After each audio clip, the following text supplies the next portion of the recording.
दरम्यान कुंभमेळ्यातील शाही स्नानाच्या तारखा कशा काढल्या जातात, त्रिखंडी कुंभमेळा म्हणजे नेमकं काय, याबाबत नाशिक पुरोहित संघाचे अध्यक्ष सचिन शुक्ल यांनी काय माहिती दिली आहे पाहूया।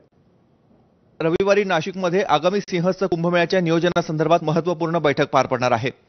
13 आखाड्यांचे साधू महंत या बैठकीत उपस्थित राहतील। पुरोहित संघाचे अध्यक्ष देखील असणार आहे आणि पुरोहित संघाच्या अध्यक्षांच्या माध्यमातून शाही स्नानाच्या तारखा देखील जाहीर केल्या जाणार आहेत।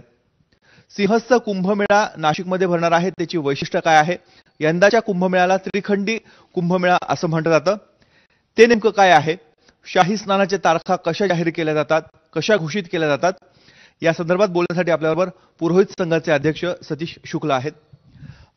गुरु, रविवारी बैठक होते आहे, यंदाच्या कुंभमेळ्याचं काय वैशिष्ट्य आहे? यंदाच्या सिंहस्थाचं महत्त्व असं की नाशिकचा सिंहस्थ जो आहे हा ज्यावेळेस सिंह राशीमध्ये गुरूंचं आगमन होतं त्यावेळेस नाशिकचा सिंहस्थ कुंभमेळा सुरू होत असतो। ही जी परंपरा आहे, तारखा काढण्याची परंपरा आहे, नाशिकचा पुरोहित संघ हा शेकडो हजारो वर्षापासून हे सर्व नियोजन आयोजन करीत असतो।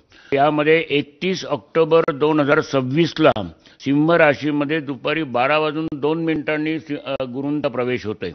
त्यामुळे त्यावेळेस नाशिकच्या रामकुंडावर ध्वजारोहण होईल आणि ध्वजारोहण झालं की सिंहस्थ सुरू झाला। आता यामध्ये ह्या वर्षीचा सिंहस्थ जो आलेला आहे तो 3 वेळा गुरु हा वक्री होतोय।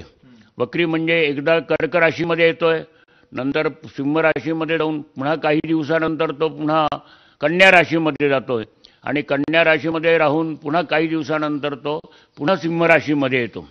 तर अशा प्रकारचा योग हा जो आहे 1944 साली 56 साली आलेला होता आणि त्याच्या अगोदर फार पूर्वी आलेला होता। तर या त्रिखंड्या सिंहस्थाचं सुद्धा खूप मोठं महत्त्व आहे।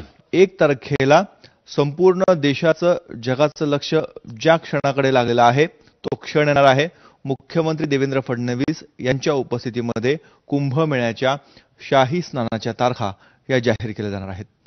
कॅमेरामन मयूर बारगेजेसह मुकुल कुलकर्णी, एबीपी माझा, नाशिक।